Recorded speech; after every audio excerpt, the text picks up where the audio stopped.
Hello friends, എല്ലാവർക്കും good morning. അപ്പോൾ ചെമ്പനീർ പൂവിൻ്റെ ഇന്നത്തെ സൂപ്പർ ഹിറ്റ് വിശേഷത്തിലേക്ക് എല്ലാവർക്കും സ്വാഗതം. അങ്ങനെ നമ്മുടെ സച്ചി പറയുകയാണ്, ഏതായാലും ദേവുവിൻ്റെ ഇഷ്ടം കൂടി ഒന്ന് നോക്കണമായിരുന്നല്ലേ. ശരി, കുഴപ്പമൊന്നുമില്ല, ദേവുവിന് വേണ്ടി നമുക്ക് വേറെ ആളെ ആലോചിക്കാം. എനിക്ക് കുറച്ച് തിരക്കുണ്ട്, എനിക്ക് ഡ്യൂട്ടിക്ക് പോകണം. രേവതി വാ, ഞാൻ രേവതിയെ കൊണ്ട് വീട്ടിലെ ആക്കേക്കാം എന്ന് പറഞ്ഞപ്പോഴേക്കും വേണ്ട സച്ചിയേട്ടൻ പൊയ്ക്കോ, ഞാൻ കുറച്ച് നേരം കഴിഞ്ഞിട്ടേ ഞാൻ വരുന്നുള്ളൂ. ശരി രേവതി, എങ്കിൽ പിന്നെ അങ്ങനെ ആയിക്കോട്ടെ എന്നും പറഞ്ഞുകൊണ്ട് സച്ചി അവിടെ നിന്ന് ഇറങ്ങി പോവുകയാണ്. അപ്പോൾ രേവതിക്കാണെങ്കിൽ ഭയങ്കര സങ്കടം, എല്ലാവർക്കും ഭയങ്കര സങ്കടമാണ്. അപ്പോൾ നമ്മുടെ ശരത്താണെങ്കിൽ സച്ചിയേട്ടൻ ഇങ്ങനെ ഒരു കല്യാണാലോചനയായിട്ട് വരണ്ടായിരുന്നു, ആ ദേവുവിന് ഭയങ്കര സങ്കടമായി. അങ്ങനെയൊന്നും വേണ്ടായിരുന്നു എന്നൊക്കെ പറഞ്ഞപ്പോഴേക്ക് എന്ത് ചെയ്യാനാണ്, അവനെ കൊണ്ട് കല്യാണം കഴിപ്പിക്കാനായിട്ട് സച്ചിയേട്ടൻ സമ്മതിക്കില്ല. അപ്പോൾ അതുകൊണ്ടാണ് വേറൊരു ചെറുക്കനെയും കൊണ്ട് വന്നത് എന്നൊക്കെ അമ്മയും പറയുകയാണ്. അപ്പോൾ രേവതിയാണെങ്കിൽ, അമ്മേ, ഈ ഒരു ബന്ധത്തിന് ദേവ് തയ്യാറാവുമെന്ന് നമുക്ക് തോന്നുന്നുണ്ടോ? ഈ ഒരു കല്യാണത്തിന് ദേവ് തയ്യാറാവുമെന്ന് തോന്നുന്നുണ്ടോ? സച്ചിയേട്ടൻ ഇങ്ങനെ ഒരു ആലോചന കൊണ്ടുവന്ന് കഴിഞ്ഞപ്പോഴേക്കും വേണ്ടെന്ന് പറയണം. അതെ, നമ്മുടെ അച്ഛനുണ്ടായിരുന്നെങ്കിലോ അവളുടെ ആഗ്രഹം പോലെ നടത്തി കൊടുക്കൂലായിരുന്നോ? ഇപ്പം അച്ഛൻ ഇതെല്ലാം കണ്ട് വേദനിക്കുന്നുണ്ടാവില്ലേ? എന്തിനാ അമ്മേ ദേവുവിനെ ഇങ്ങനെ കിടന്ന് സങ്കടപ്പെടുത്തുന്നത്? ദേവുവിന് വേണ്ടി നമുക്കിത് ചെയ്തു കൊടുക്കണ്ടേ എന്നൊക്കെ പറഞ്ഞപ്പോഴേക്കും രേവതി, മോളെ, അവളുടെ ആഗ്രഹത്തിനൊത്ത് എനിക്കും പോകണമെന്നൊക്കെ ആഗ്രഹമുണ്ട്. പക്ഷേ എന്ത് ചെയ്യാനാണ്? സച്ചി അത് വേണ്ടെന്ന് പറയുമ്പോൾ സച്ചിയെ ധിക്കരിച്ചുകൊണ്ട് എനിക്ക് എന്തെങ്കിലും ചെയ്യാനായിട്ട് കഴിയോ? നമ്മുടെ കുടുംബത്തിലെ എല്ലാ കാര്യങ്ങളും നോക്കുന്നത് അവനല്ലേ. നമ്മുടെ കുടുംബത്തിലൊരു ആപത്ത് പറ്റിയെന്ന് അറിയുമ്പോഴേക്കും ഓടി വരുന്ന അവനല്ലേ. പിന്നെ അത് മാത്രമല്ല, ഞാൻ സച്ചിയെ ധിക്കരിച്ചുകൊണ്ട് ഈ ഒരു കല്യാണത്തിന് സമ്മതം മൂളിക്കഴിഞ്ഞാൽ മോളെ, നിനക്കും കൂടി അത് ദോഷമാണ്. നിന്നെയും കൂടി ആലോചിച്ചിട്ടാണ് ഞാനിതെല്ലാം പെരുമാറിയത്. ഇത് കഴിഞ്ഞപ്പോഴേക്കും എന്നെക്കുറിച്ച് ആലോചിച്ചിട്ട് അമ്മ എന്തിനാ അമ്മ ഇങ്ങനെയൊക്കെ കിടന്ന് പെരുമാറുന്നത്? അതിൻ്റെ കാര്യമുണ്ടോ എന്ന് ചോദിക്കുമ്പോൾ കാര്യമുണ്ട്. കാരണം ഈ ഒരു കല്യാണത്തിന് സമ്മതമാണ്, അല്ലെങ്കിൽ ഈ കല്യാണം ഞങ്ങൾ നടത്തി കൊടുത്തോളാം എന്നൊക്കെ സച്ചിയോട് പറഞ്ഞു കഴിഞ്ഞിട്ടുണ്ടെങ്കിൽ ചിലപ്പോൾ സച്ചി ഉറപ്പായിട്ടും നിങ്ങളത് ഇഷ്ടം എന്താണെന്ന് വെച്ചാൽ നടത്തിക്കോ എന്ന് പറയും. പക്ഷേ അവൻ ആ വൈരാഗ്യം മോളോടായിരിക്കും തീർക്കാനായിട്ട് പോകുന്നത്. എന്നോട് വൈരാഗ്യമോ? എന്നോട് എന്ത് വൈരാഗ്യം തീർക്കാനായിട്ട്? ചിലപ്പോൾ ഈ കല്യാണത്തിന് എന്നെ വിടില്ല, അത്രേ ഉണ്ടാവുള്ളൂ. ശരി, സാരമില്ല, എന്നെ കല്യാണത്തിന് വിടണ്ട അമ്മേ, എന്നാലും ദേവുവിൻ്റെ മനസ്സ് വേദനിപ്പിച്ചിട്ട് നമുക്ക് എന്തെങ്കിലും നേടാനുണ്ടമ്മേ ചോദിക്കുമ്പോൾ അത് മാത്രമല്ല മോളെ, ആ ഒരു കാര്യം മാത്രമല്ല, ചിലപ്പോൾ നിന്നെ കല്യാണത്തിന് വിടുകയില്ല. ചിലപ്പോൾ ആ ഒരു അവഗണന നിന്നോട് കാണിക്കും. ഞാൻ പറഞ്ഞിട്ട് നിൻ്റെ വീട്ടുകാരിതൊന്നും കേട്ടില്ലല്ലോ എന്നൊക്കെ പറഞ്ഞുകൊണ്ട് നിന്നോട് ആ ഒരു അവഗണന കാണിക്കും.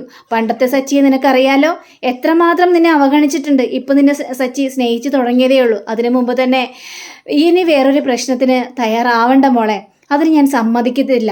അതുകൊണ്ട് സച്ചി എന്താണോ പറയുന്നത് അതേപോലെ തന്നെ നടക്കട്ടെ, എനിക്കത്രേ പറയാനുള്ളൂ എന്നും പറഞ്ഞുകൊണ്ട് അമ്മ അവിടുന്ന് പോവുകയാണ്. ഇതെല്ലാം കേട്ട ദേവുവിനും ഭയങ്കര സങ്കടം തോന്നുകയാണ്. രേവതിക്ക് പോലും എന്ത് ചെയ്യണമെന്ന് അറിയാൻ പാടാത്തൊരവസ്ഥ. സച്ചി എന്തെങ്കിലും കാര്യങ്ങൾ പറഞ്ഞ് മനസ്സിലാക്കാനും പറ്റുമോ? അതും പറ്റില്ല. വല്ലാത്തൊരവസ്ഥയിൽ ഇങ്ങ് നിൽക്കുകയാണ്. അങ്ങനെ പിന്നീട് കാണിക്കുന്നത് നമ്മുടെ ദേവു നേരെ ശരത്തിൻ്റെ വീട്ടിലേക്ക് ചെല്ലുക. അപ്പോൾ ശരത്ത് ദേവുവിനെ കണ്ടു കഴിഞ്ഞപ്പോഴേക്കും ഭയങ്കര സന്തോഷം, അരുണിൻ്റെ വീട്ടിലേക്ക്. അപ്പോൾ അരുണിന് ദേവുവിനെ കണ്ടു കഴിഞ്ഞപ്പോഴേക്കും ഭയങ്കര സന്തോഷം തോന്നി. അപ്പോൾ വാ വാ വാ ദേവു വാ എന്നും പറഞ്ഞുകൊണ്ട് വിളിച്ചിരുത്തുകയാണ്. വിളിച്ചിരുത്തി കഴിഞ്ഞപ്പോഴേക്കും വേണ്ട, ഞാനൊരു പ്രത്യേക കാര്യം പറയാൻ വേണ്ടിയാണ് വന്നത് എന്നവിടെ പറയാം. പിന്നീട് കാണിക്കുന്നത് നമ്മുടെ സുധിയാണ്. അപ്പോൾ സുധിയാണെങ്കിൽ ആകെ ഇപ്പം പൈസ കിട്ടുമെന്നും പറഞ്ഞുകൊണ്ട് ആ ബാങ്കിൽ തന്നെ അങ്ങനെ നിൽക്കുക. അങ്ങനെ ബാങ്കിൽ തന്നെ അങ്ങ് നിൽക്കുന്ന സമയത്താണ് പോലീസുകാർ വരുന്നത്. അപ്പോൾ പോലീസുകാരോട് പറയണത്, ഇയാളാണ് കക്ഷി, ഇയാളാണ് മുക്കുപണ്ടം പണയം വെക്കാൻ വേണ്ടി വന്നതെന്നും പറയണം. ഇത് കേട്ട് സുധി പേടിച്ചു പോകണം. മുക്കുപണ്ടോ? ഞാനൊരു മുക്കുപണ്ടോ പണയം വെക്കാൻ വേണ്ടി വന്നില്ല, ഞാൻ സ്വർണ്ണമാണ് പണയം വെക്കാൻ വേണ്ടി വന്നത്. ഇവർ കള്ളം പറയാണ് സാർ എന്ന് കേട്ട് കഴിഞ്ഞപ്പോഴേക്കും കള്ളോ? ഇവരാണോ കള്ളം പറയേണ്ടത്? ഇവർക്ക് കള്ളം പറയേണ്ട ആവശ്യം എന്താടാ? നീ കൊണ്ടുവന്നത് മുക്കുപണ്ടോ? അത് ഉരച്ചു നോക്കിയായിരുന്നു, അപ്പോൾ അത് മുക്കുപണ്ടോ ആണെന്ന് മനസ്സിലായ കാര്യമാണ്. നീ ഞങ്ങളുടെ പിന്നെ അഭിനയിക്കുകയാണോടാ? അയ്യോ സാർ, അത് മുക്കുപണ്ടോണെന്ന് എനിക്ക് അറിയില്ലായിരുന്നു സാർ, എൻ്റെ അമ്മയ്ക്ക് അത് ഗിഫ്റ്റ് കിട്ടിയതാണ് സാർ. നീ ഇനി കള്ളത്തരം പറഞ്ഞുകൊണ്ട് ഇവിടെ കിടന്ന് ഉരുണ്ടു പറയേണ്ട ആവശ്യമൊന്നുമില്ല, മനസ്സിലായടാ? എല്ലാ കാര്യങ്ങളും മനസ്സിലായി, അതുകൊണ്ട് നിന്നെ അറസ്റ്റ് ചെയ്യാൻ വേണ്ടിയാണ് ഞങ്ങൾ വന്നിരിക്കുന്നത് എന്ന് സുധിയോട് പറയാം. ഇത് കേട്ട സുധി പേടിച്ചു പോകണം. അയ്യോ സാർ, ദയവ് ചെയ്ത് എന്നെ അറസ്റ്റ് ചെയ്തത് സാർ, എനിക്കറിയില്ലായിരുന്നു സാർ മുക്കുപണ്ടോണെന്ന്, സ്വർണ്ണമെന്ന് വിചാരിച്ചാണ് സാർ ഞാൻ കൊണ്ടുവന്നതിൽ ഞാൻ നിരപരാധിയാണ് സാർ. അതൊക്കെ നമുക്ക് സ്റ്റേഷനിൽ ചെന്നിട്ട് പറയാം. എന്നിട്ട് പേരെന്താണ്? എൻ്റെ പേര് സുധി എന്നാണ്. എങ്കിൽ പിന്നെ സുധി ഞങ്ങളോടൊപ്പം വാ എന്നും പറഞ്ഞുകൊണ്ട് പോലീസുകാർ സുധിയേയും പിടിച്ചുകൊണ്ട് നേരെ ജീപ്പി കയറ്റിക്കൊണ്ട് പോവുകയാണ്. പിന്നീട് നമ്മുടെ ദേവുവിനെ കാണിക്കുകയാണ്. അപ്പോൾ ദേവു നമ്മുടെ അരുണിനോട് പറയുകയാണ്, അരുണേട്ടാ അതെ നമ്മുടെ കല്യാണം നടക്കില്ല എന്ന് പറയുകയാണ്. ഇത് കേട്ട് അരുൺ ഞെട്ടിപ്പോണേ. ദേവു നീ എന്തൊക്കെയാണ് പറയുന്നത്? നമ്മുടെ കല്യാണം നടക്കില്ലെന്നോ? അതും നമ്മുടെ കല്യാണം നടക്കാത്തോ ദേവു എന്ന് ചോദിക്കുമ്പോൾ എൻ്റെ വീട്ടുകാർ സമ്മതിക്കില്ല. എൻ്റെ ചേച്ചിയാണെങ്കിലും ചേട്ടനാണെങ്കിലും അമ്മയാണെങ്കിലും എൻ്റെ അനിയനാണെങ്കിലും ഇവരൊക്കെയാണ് എനിക്ക് വലുത്. അവരെ ഈ കല്യാണത്തിന് സമ്മതിക്കില്ല. അതുകൊണ്ട് സച്ചേട്ടൻ്റെ സമ്മതമില്ലാതെ അവരും കല്യാണത്തിന് സമ്മതം മൂളില്ല. എനിക്ക് അവരെ ധിക്കരിച്ചുകൊണ്ട് ഒന്നും ചെയ്യാനും പറ്റില്ല. അരുണേട്ടൻ എന്നെ മറക്കണം എന്നിങ്ങനെ പറയുമ്പോൾ, അങ്ങനെ എനിക്ക് മറക്കാനായിട്ട് കഴിയോ ദേവു? നമ്മൾ മറക്കാൻ വേണ്ടിയാണോ ഒന്നിച്ചത്? നമ്മൾ കല്യാണം കഴിക്കേണ്ടവരല്ലേ? നമ്മുടെ തീരുമാനം നമ്മളല്ലേ എടുക്കേണ്ടത്? വീട്ടുകാരാണോ അതിന് തീരുമാനം എടുക്കേണ്ടത്? നമ്മൾ ഒന്നിച്ച് ജീവിക്കാൻ തീരുമാനിച്ച ആൾക്കാരല്ലേ? അപ്പോൾ മറ്റുള്ളവരുടെ അഭിപ്രായം എന്തിനറിയുന്നു എന്ന് ചോദിക്കുമ്പോൾ എനിക്കറിയണം. കാരണം എൻ്റെ വീട്ടുകാർ കഴിഞ്ഞിട്ടേ എനിക്ക് ബാക്കിയുള്ളവരെല്ലാവരും ഉള്ളൂ. എൻ്റെ കുടുംബം എനിക്ക് വലുതാണ്. അവർ കഴിഞ്ഞിട്ടേ എനിക്ക് വേറെ ആരും ഉള്ളൂ. എനിക്ക് അരുണേട്ടനെ ഇഷ്ടമാണ്, കല്യാണം കഴിക്കണമെന്ന് ആഗ്രഹമുണ്ട്. പക്ഷേ അതിന് സച്ചേട്ടൻ അതിന് സമ്മതിക്കില്ല. അപ്പോൾ ചോദിക്കും, എന്തുകൊണ്ട് സച്ചിൻ്റെ സമ്മതം ഉണ്ടെങ്കിൽ മാത്രമേ നടക്കുകയുള്ളൂ? അതെ, സച്ചിൻ്റെ സമ്മതം ഉണ്ടെങ്കിൽ മാത്രമേ ഈ കല്യാണം നടക്കത്തുള്ളൂ. കാരണം എൻ്റെ അച്ഛൻ മരിച്ചു പോയതാ. എൻ്റെ അച്ഛൻ്റെ സ്ഥാനത്ത് നിന്ന് സച്ചേട്ടനാ ആ കുടുംബത്തിലുള്ള സകല കാര്യങ്ങളും നോക്കുന്നത്. ഞങ്ങൾക്കൊരു പ്രശ്നം വന്നു കഴിഞ്ഞാൽ സച്ചേട്ടനാണ് ഓടി വരുന്നതും ഞങ്ങളെ സഹായിക്കുന്നതും ഒക്കെ ചെയ്യുന്നത്. അപ്പോൾ ആ സച്ചേട്ടനെ ധിക്കരിച്ചുകൊണ്ട് എനിക്ക് ഒരു ബന്ധത്തിനോടും താല്പര്യമില്ല. അരുണേട്ടൻ എന്നെ മറക്കണം എന്നും പറയാണ്. മറ്റുള്ളവരെ വേദനിപ്പിച്ചുകൊണ്ട് നമുക്കൊരു ജീവിതം വേണോ അരുണേട്ടാ? ഇത് കേട്ട് കഴിഞ്ഞപ്പോഴേക്കും ദേവു, നിനക്കെന്നെ മറക്കാനായിട്ട് സാധിക്കുമോ ദേവു? എന്നെ മറന്ന് നിനക്കൊരു ജീവിതം, വേറെ ജീവിതം ഉണ്ടാകുമോ ദേവു എന്ന് ചോദിക്കുമ്പോൾ അതൊന്നും എനിക്കറിയില്ല. പക്ഷേ ഇപ്പം എനിക്ക് എൻ്റെ കുടുംബമാണ് വലുത്. പിന്നീട് എന്ത് സംഭവിച്ചൂടാ എന്നൊന്നും എനിക്കറിയില്ല. എനിക്ക് ഇത്രയും മാത്രമേ പറയാനുള്ളൂ എന്ന് പറഞ്ഞപ്പോഴേക്കും നമ്മുടെ അരുണാണെങ്കിൽ ദേവുവിൻ്റെ കൈ കയറി ഇങ്ങനെ പിടിക്കുകയാണ്. ദേവു പോകരുത് ദേവു, നിനക്ക് എന്നെ വിട്ട് പോകാനായിട്ട് സാധിക്കോ? അരുണേട്ടൻ എൻ്റെ കയ്യിൽ നിന്ന് വിട്. ഇനി നമ്മൾ തമ്മിലുള്ള ബന്ധം നടക്കില്ല. എന്നെ കാണാനോ വിളിക്കാനോ നിൽക്കരുത്. എനിക്കതിനോട് താല്പര്യമില്ല എന്നും പറഞ്ഞുകൊണ്ട് ദേവു പടിയിറങ്ങി പോവാണ്. അരുണന് ഭയങ്കര സങ്കടം തോന്നി. അവ പടിയിറങ്ങുന്ന സമയത്ത് അമ്മ വരികയാണ്. അപ്പം അമ്മ കണ്ടു കഴിഞ്ഞപ്പോഴേക്കും ദേവു എപ്പോൾ വന്നു? പോവാണ് മോള്, വാ വന്ന് കയറിയിരിക്കുക എന്ന് പറഞ്ഞപ്പോഴേക്കും വേണ്ടമ്മേ എനിക്ക് പോയേ മതിയാവുള്ളെന്ന് പറഞ്ഞുകൊണ്ട് ദേവു ഒറ്റ പോക്കാണ്. അപ്പോൾ അരുണിൻ്റെ അമ്മ നേരെ അകത്തേക്ക് കയറി ചില്ലിക്കണം. എടാ ദേവു വന്നിട്ട് പോയല്ലോ, അത് ദേവ് പെട്ടെന്ന് പോയതെന്താ ഇവിടെ ഇരിക്കാഞ്ഞത് എന്നൊക്കെ ചോദിച്ചപ്പോഴേക്കും അവൾ പറഞ്ഞത് ഈ കല്യാണം നടക്കില്ല, നമ്മൾ തമ്മിലുള്ള എല്ലാ ബന്ധങ്ങളും അവസാനിച്ചു എന്നൊക്കെ. ദേവ് അങ്ങനെ പറഞ്ഞോ? അവൾ അങ്ങനെ ചുമ്മാ പറഞ്ഞതായിരിക്കും. ഇല്ല, അവൾ കാര്യമായിട്ട് തന്നെയാണ് പറഞ്ഞത്. അവളുടെ സച്ചേട്ടനില്ലേ, അദ്ദേഹം സമ്മതിക്കില്ല കല്യാണത്തിന്. അദ്ദേഹം സമ്മതിച്ചാൽ മാത്രമേ ഈ കല്യാണം നടക്കത്തുള്ളൂ. അവൾക്ക് അവളുടെ കുടുംബമാണ് വലുതെന്ന്. അതെന്തിനാ മറ്റുള്ളവരുടെ സമ്മതം? അവളുടെ നിലപാടില്ലല്ലേ ഉറച്ചു നിൽക്കേണ്ടത്? അവളുടെ നിലപാടാണ് അമ്മേ അവൾ നമ്മളോട് പറഞ്ഞത്. അപ്പോൾ എന്ത് ചെയ്യണമെന്ന് എനിക്കറിയില്ല അമ്മേ. ദേവുമില്ലാതെ എനിക്കൊരു ജീവിതം ഉണ്ടാവില്ല അമ്മേ. ദേവാണ് എനിക്കെല്ലാം. അവളെ മറക്കാനൊന്നും എനിക്ക് പറ്റില്ല. പക്ഷേ അവളെൻ്റെ മുഖത്തടിച്ചതുപോലെ തന്നെയാണ് പറഞ്ഞിട്ട് ഇവിടെ നിന്ന് ഇറങ്ങിപ്പോയത് അമ്മേ എന്നും പറഞ്ഞുകൊണ്ട് നമ്മുടെ അരുൺ ഭയങ്കര സങ്കടത്തോടെ നിൽക്കുകയാണ്. അമ്മയ്ക്കും അതുപോലെ തന്നെ ഭയങ്കര സങ്കടവും തോന്നി. അങ്ങനെ പിന്നീട് കാണിക്കുന്നത് നമ്മുടെ സുധിയാണ്. അപ്പോൾ സുധി ലോക്കപ്പിൽ കിടക്കുക. അപ്പോൾ ലോക്കപ്പിൽ കിടക്കുന്ന ആ സമയത്ത് ഒരു കോൺസ്റ്റബിൾ വന്നിട്ട് ലോക്കപ്പ് തുറക്കുകയാണ്. ലോക്കപ്പ് തുറന്ന് നേരെ എസ് ഐയുടെ മുന്നിലേക്ക് ചെല്ലുകയാണ്. എസ് ഐയുടെ മുന്നിൽ ചെന്ന് കഴിഞ്ഞപ്പോഴേക്കും, എടാ സത്യം പറയടാ, നീ എന്തിനു വേണ്ടിയാണ് അങ്ങനെ ഒരു കാര്യം ചെയ്താൽ? എൻ്റെ പൊന്നു സാറേ, സത്യമായിട്ടും എനിക്കത് മുക്കുപണ്ടമാണെന്ന് അറിയില്ലായിരുന്നു സാറേ. എൻ്റെ അമ്മയ്ക്ക് ഗിഫ്റ്റ് കിട്ടിയ മാലയാണത്. നിൻ്റെ അമ്മയ്ക്ക് ആര് ഗിഫ്റ്റ് കൊടുത്തു? എൻ്റെ അമ്മയുടെ ബർത്ത്ഡേ ആയിരുന്നു. അപ്പോൾ എൻ്റെ അമ്മയ്ക്ക് എൻ്റെ ഭാര്യ കൊടുത്ത ഗിഫ്റ്റാണത്. ആഹാ, അത് ശരി. എടാ, ഏതെങ്കിലും അമ്മായിയമ്മമാർക്ക് മരുമകൾ ഗിഫ്റ്റായിട്ട് മുക്കുവണ്ടം കൊണ്ടൊന്ന് കൊടുക്കോടാ. അത് പിന്നെ സാറേ, അവൾ എൻ്റെ വീട്ടിലില്ല. എപ്പോഴും കള്ളത്തരം കാണിക്കുന്നവളാ.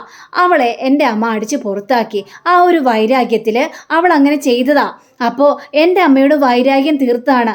അപ്പം തന്നെ എൻ്റെ അമ്മ പറഞ്ഞു, എനിക്ക് ഈ ആലയം വേണ്ട, ഒന്നും വേണ്ട, എടുത്ത് വലിച്ചെറിഞ്ഞേക്കാൻ പറഞ്ഞതാണ്. ആഹാ, അപ്പോൾ നിൻ്റെ ഭാര്യ അമ്മയുടെ ബർത്ത്ഡേക്ക് വന്നോ? അവൾ വന്നില്ല. ഒരു കൂട്ടുകാരത്തിയുടെ കയ്യിലാണ് ഇത് ഏൽപ്പിച്ച് കൊടുത്ത് വിട്ടത്. പിന്നെ എന്നോട് ഇത് കൊണ്ടു കൊടുക്കാനൊക്കെ പറഞ്ഞതാ.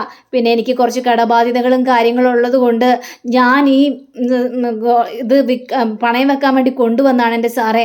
എടാ മുക്കുപണ്ടം കണ്ടാൽ നിനക്ക് തിരിച്ചറിയില്ലേടാ, നീ അത്രയ്ക്ക് മന്ദബുദ്ധിയാണ്. അയ്യോ സാറേ, ഞാൻ മന്ദബുദ്ധിയൊന്നും അല്ല സാറേ, എനിക്ക് നല്ല വിവരവും വിദ്യാഭ്യാസവും ഒക്കെ ഉണ്ട് സാറേ എന്നൊക്കെ പറയാണ്. എനിക്ക് 7 ഡിഗ്രി ഉണ്ട് സാറേ, ഞാൻ വലിയ ഷോറൂമിൻ്റെ ഓണറാണ് സാറേ എന്നൊക്കെ ഇങ്ങനെ പറഞ്ഞപ്പോഴേക്കും പോലീസുകാരൻ ഒറ്റ അടിയെടുക്കുകയാണ് അവൻ്റെ കാരണം നോക്കിയിട്ട്.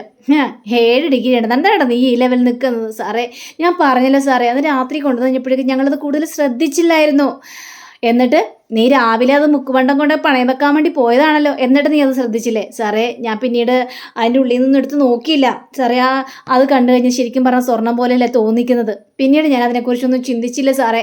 അങ്ങനെ സംഭവിച്ചത് സാറേ. എന്നെ വെറുതെ വിടണം സാറേ, എൻ്റെ ഭാവി ഇല്ലാതെയാകും സാറേ. എനിക്ക് ഷോറൂമിൽ വർക്ക് ചെയ്യേണ്ടതാണ് സാറേ. പിന്നെ എല്ലാവരും എന്നെ കള്ളൻ എന്ന് പറഞ്ഞ് മുദ്ര കുത്തും സാറേ. അതുകൊണ്ട് എന്നെ വെറുതെ വിടണം. അതേ, ബാങ്കുകാർ ഞങ്ങൾക്ക് പരാതി തന്നിരിക്കുകയാണ്. ആ പരാതിയുടെ പേരിലാണ് ഞങ്ങൾ ഈ ഒരു കേസ് ഫയൽ ചെയ്തിരിക്കുന്നത്. അതുകൊണ്ട് ഏതായാലും തൽക്കാലം തന്നെ വിടാനായിട്ട് സാധ്യമല്ല സാറേ. വിടണം സാറേ എന്നൊക്കെ പറഞ്ഞപ്പോഴേക്കും കോൺസ്റ്റബിൾ ഇയാളെ കൊണ്ട് ലോക്കപ്പിലിട് കോൺസ്റ്റബിൾ എന്ന് പറയുകയാണ്. അങ്ങനെ ലോക്കപ്പിൽ കൊണ്ടിടുകയും ചെയ്യണം. അങ്ങനെ പിന്നീട് കാണിക്കുന്നത് നമ്മുടെ രേവതിയാണ്. അപ്പോൾ രേവതി വീട്ടിലേക്ക് വന്നിരിക്കണം. അപ്പോൾ വർഷയും ശ്രീകാന്തൊക്കെ ചോദിക്കുകയാണ് എന്തായി കാര്യങ്ങളൊക്കെ, ദേവുവിൻ്റെ കാര്യം എന്തായെന്ന് ചോദിച്ചപ്പോഴേക്കും സച്ചിയേട്ടൻ അമ്പിനും വെല്ലിനും അടുക്കുന്നില്ല. അവിടെ കല്യാണാലോചനയായിട്ടൊക്കെ വന്ന് ദേവുവിനത് വല്ലാത്തൊരു സങ്കടമായി. സച്ചിയേട്ടനോട് എന്ത് പറഞ്ഞാലും സച്ചിയേട്ടൻ മനസ്സിലാവുന്നില്ല. ഇത് കേട്ട് കഴിഞ്ഞപ്പോഴേക്കും നമ്മുടെ ശ്രീകാന്ത് ആണെങ്കിൽ സച്ചിയേട്ടൻ ഈ പ്രണയത്തിനോട് വലിയ താല്പര്യമില്ലാതിരുന്ന ഒരാളാണ്. പക്ഷെ ഇപ്പം അങ്ങനെയല്ലല്ലോ ചേച്ചി. ഇപ്പോൾ സച്ചിയേട്ടന് പ്രണയിക്കുന്നവരെ കുറിച്ചൊന്നും നല്ല അഭിപ്രായം തന്നെയാണ്, എതിരഭിപ്രായമൊന്നുമില്ല. അതുകൊണ്ട് വർഷ ഇപ്പോൾ വലിയ ഇഷ്ടമാണല്ലോ സച്ചിയേട്ടന്. അപ്പോൾ പിന്നെ സച്ചിയേട്ടന് കാര്യങ്ങളെല്ലാം പറഞ്ഞ് മനസ്സിലാക്കാവുന്ന കാര്യങ്ങൾ മാത്രമല്ലേ ഉള്ളൂ. പിന്നെ എന്താണ് പ്രശ്നം? പിന്നെ ആ പോലീസുകാരനെ കുറിച്ച് കൂടുതൽ അന്വേഷിച്ചിട്ടുണ്ടാകും. അപ്പോൾ ആ പോലീസുകാരൻ്റെ ബാക്ക്ഗ്രൗണ്ട് വളരെയേറെ മോശമായിരിക്കും. അതുകൊണ്ടായിരിക്കും സച്ചിയേട്ടനെ ഈ കല്യാണം വേണ്ട എന്ന് പറഞ്ഞത്. പക്ഷേ ഇത് കേട്ടുകഴിഞ്ഞപ്പോഴേക്കും നമ്മുടെ രേവതിയാണെങ്കിൽ എന്ത് ചെയ്യാനാണ്, സച്ചിയേട്ടനോട് അങ്ങനെ പറഞ്ഞിട്ടൊന്നും ഒരു കാര്യമില്ല. പക്ഷേ ദേവു സമ്മതിക്കണ്ടേ?